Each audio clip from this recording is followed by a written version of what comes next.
बोलिए सद्गुरुदेव भगवान की जय।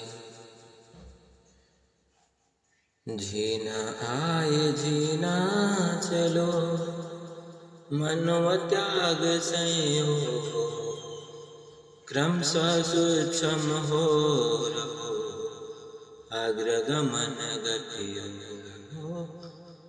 अग्रगमन गतियो। आत्मा मुक्ति से क्रमशः सूक्ष्म से स्थूल स्वरूप में आई है। जिस प्रकार से सूक्ष्म रीति से स्थूल शरीर को प्राप्त हुई है, उसी प्रकार क्रमशः स्थूल से सूक्ष्म होकर गुरु विधान द्वारा सद्गुरु प्रदेश में गमन कर गति संबंध से परब्रह्म को प्राप्त करेगी। इसी को योग कहते हैं। आत्मा प्रथम प्रकृति के संबंध होने से मन को लेकर इंद्रिय जगत में आ जाती है। इसलिए ग्रंथकार ने मन का संबंध त्याग कर सूक्ष्म होकर क्रमशः आगे गमन करने का उपदेश साधकों को किया। सूक्ष्मांतर धस गगन में अमृत सागर पार, उमड़त तरंग पार है, गगन द्वार गम घाट, गगन द्वार गम घाट। सूक्ष्म और सूक्ष्मांतर दो प्रकार के ब्राह्य जगत में पदार्थ होते हैं, परंतु परब्रह्म इन सभी पदार्थों से अति सूक्ष्म है। इसलिए ब्रह्म प्राप्ति के लिए सूक्ष्मांतर प्रवेश होने का उपदेश इस वाक्य में दिया गया। सूक्ष्मांतर गगन में प्रवेश कर प्रकाश द्वार में गमन कर उस पर उतर जाने पर अमृत सागर का महान दृश्य और अपार उमड़ती हुई तरंगे दिखाई पड़ती है। इस पद में सद्गुरुदेव ने अभ्यांतर साधन भेद आनंद के अनुभव का वर्णन समुद्र तरंग की उपमा देकर की है। स्थूल शब्द छर बाहर, सूक्ष्म अनाहत जान, तास सूक्ष्म अंत छर है, केंद्रिक शब्द मान। तालु कंठ मूर्धा एवं ओष्ठ द्वारा प्राणों के प्रयत्न भेद से जो वाणी द्वारा बाहर शब्द उच्चारण होते हैं, वे सभी स्थूल शब्द हैं। उससे सूक्ष्म भीतर ब्रह्मांड में प्राणों के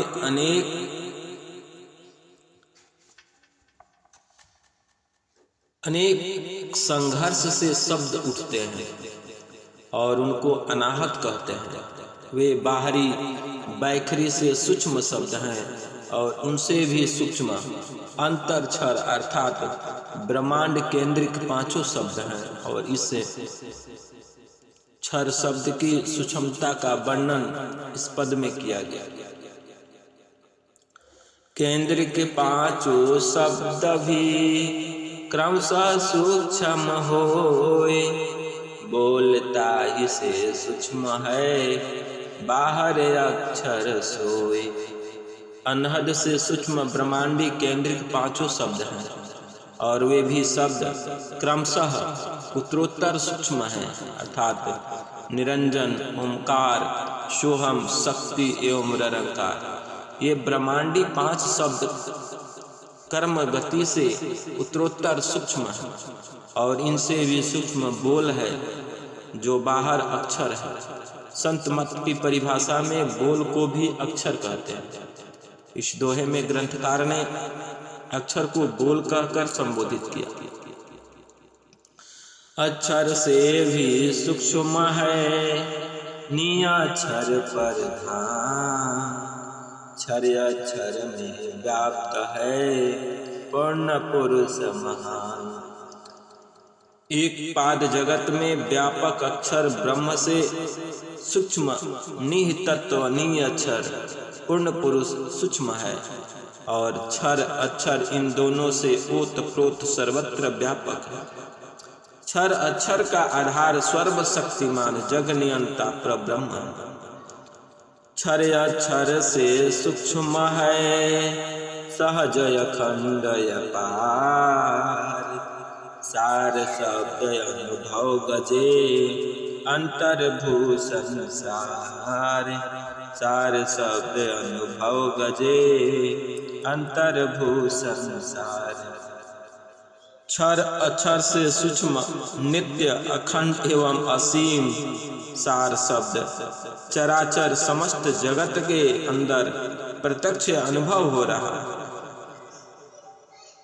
अभ्यासी गुरु गम्य का अंतर्भू परवेश, उत्तरोत्तर भू अग्र है विविध ज्ञान आदेश। उत्तरोत्तर भू अग्र है विविध ज्ञान आदेश।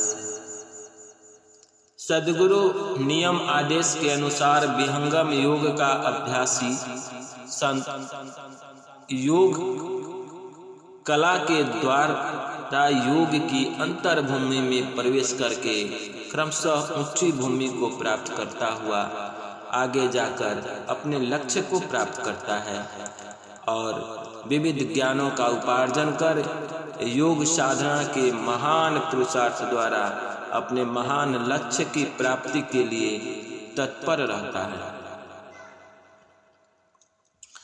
ज्यों का ज्यों भूले आगे मिले, ज्यों ज्यों घूमे आगे मिले, त्यों त्यों सूक्ष्म शब्द गहराई क्रमशः मिले, सर्वांतरनीय शब्द। जिस प्रकार से साधक के अंदर अनुभव साधन बढ़ने लगता है, उसी प्रकार से सूक्ष्म शब्द प्राप्त होते जाते हैं। जैसे जैसे गति आगे बढ़ती जाती है, वैसे वैसे शब्द की सूक्ष्मता प्राप्त होती जाती है और सबके भीतर निःशब्द परम पुरुष का साक्षात्कार अनुभव प्राप्त होता है। लोक वेदमय भेष के संप्रदाय मत ज्ञान, संत पक्ष बंधन नहीं, रह स्वतंत्र पर ज्ञान। रह स्वतंत्र पर ज्ञान। कर्म के आधार पर ही सृष्टि की रचना होती है। लौकिक समस्त व्यवहार को कर्म कहते हैं। कर्म से प्रभु प्राप्ति नहीं होती। शुभाशुभ दोनों कर्मों से प्रभु प्राप्ति का साधन पृथक है। कर्म जीवन का बंधन है। कर्म से निवृत्ति होने के लिए प्रभु प्राप्ति योग मार्ग का साधन किया जाता है। विहंगम योग कर्म प्राकृतिक चक्र से बाहर है एवं वह शुद्ध ब्रह्म विद्या का विकास है। इसलिए प्राकृतिक कर्म प्रवाह से प्रभु की उपासना नहीं होती। मन, बुद्धि या प्राकृतिक संघात से जो कुछ होता है वह सभी प्राकृतिक का कर्म है।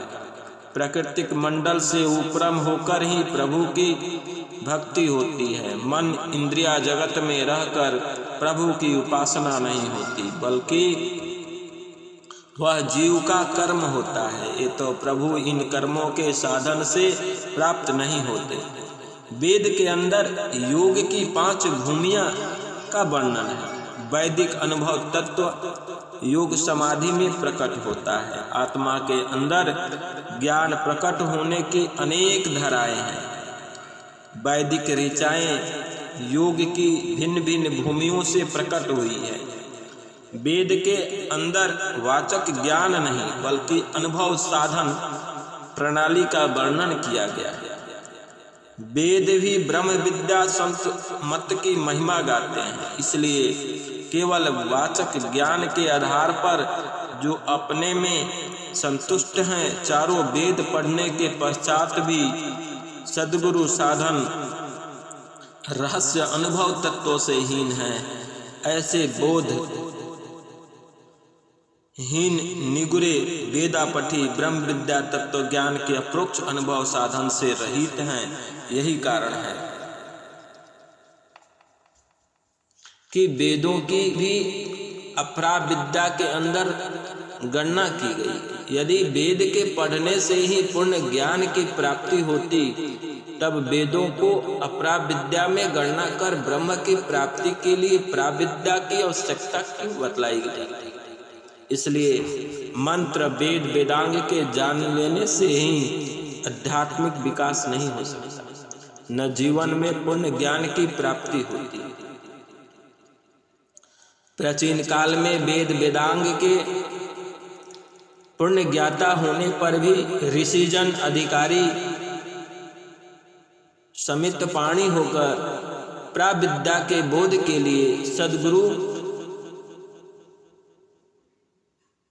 सद्गुरुओं की पूर्णता ज्ञान होने पर भी ऋषिजन अधिकारी समित प्राणी हो प्राविद्या के बोध के लिए सद्गुरुओं की शरण को प्राप्त हुए हैं। इसलिए वेद पाठी विद्वानों को भी आवश्यकता है कि सर्व अभिमान को छोड़कर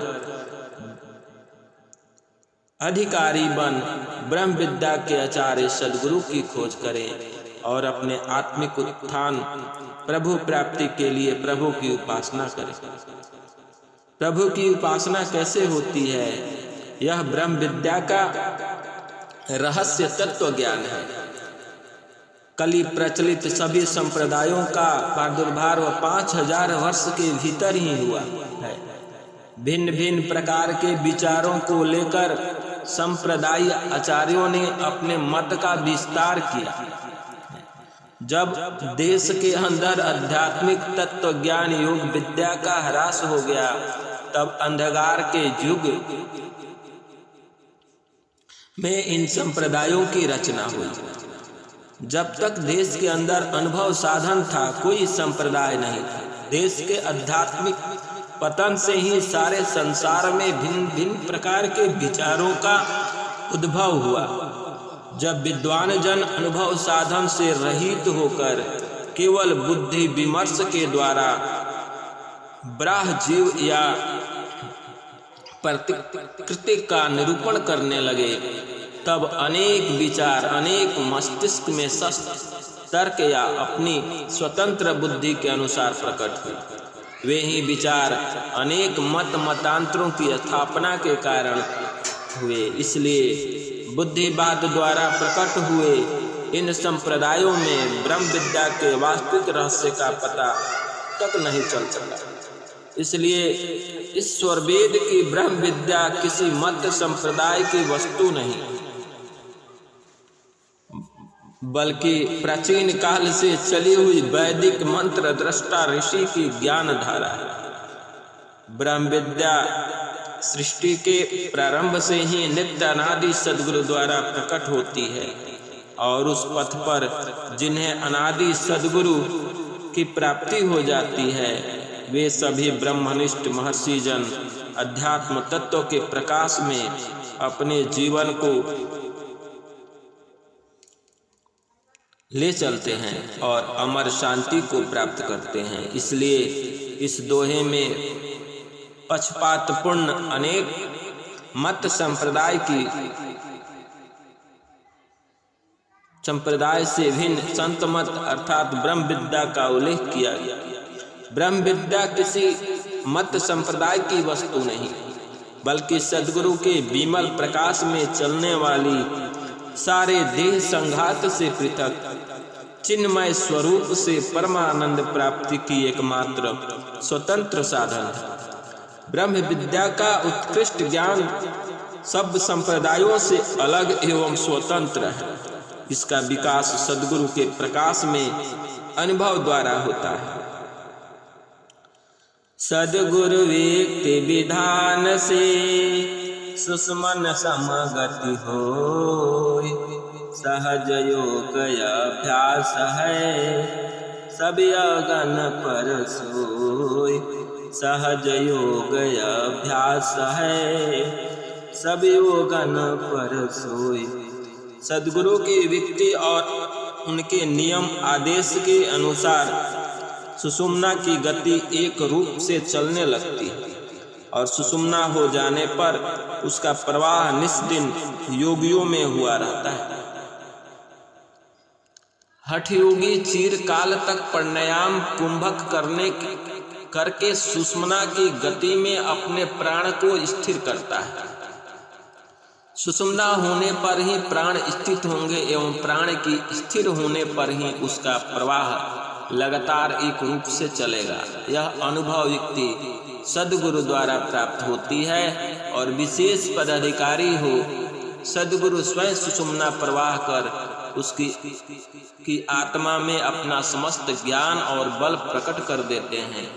यह क्रिया विहंगम योगी सद्गुरु ही करते हैं। यह सहज योग जिस विहंगम योग भी कहते हैं, सभी योगों से उत्कृष्ट तथा अलौकिक है। सहज योग का अभ्यास प्राण मुद्रा एवं कुंभक के बिना ही स्वाभाविक रूप से सुषुम्ना के स्थिर होने पर चलता है, इसलिए इस योग को सहज योग कहते हैं। सहज योग और विहंगम योग दोनों एक अर्थ के वाचक शब्द हैं। योग की एक ही भूमि पर सहज रूप में आत्मा की शक्ति निराधार आकाश को गमन करती है, इसलिए इस सहज योग को दूसरे शब्दों में विहंगम योग भी कहते हैं। रात दिवस एक तार में रहे निरंतर लाग, वे पल भर बिछुड़े नहीं भजन बिरह अनुराग। अपने परम प्रभु में एक तार से निरंतर लगा रहे, दोनों का संबंध तार एक पल भी बिछुड़े नहीं अर्थात नहीं छूट सके, यही विरह और पूर्ण श्रद्धा युक्त भजन है। एक श्वासा भी प्रभु के अतिरिक्त दूसरे पदार्थ में न जाए, रात दिवस निरंतर एक रूप में उस प्रभु का संबंध लगा रहे, ऐसी स्थिति को भजन कहते हैं।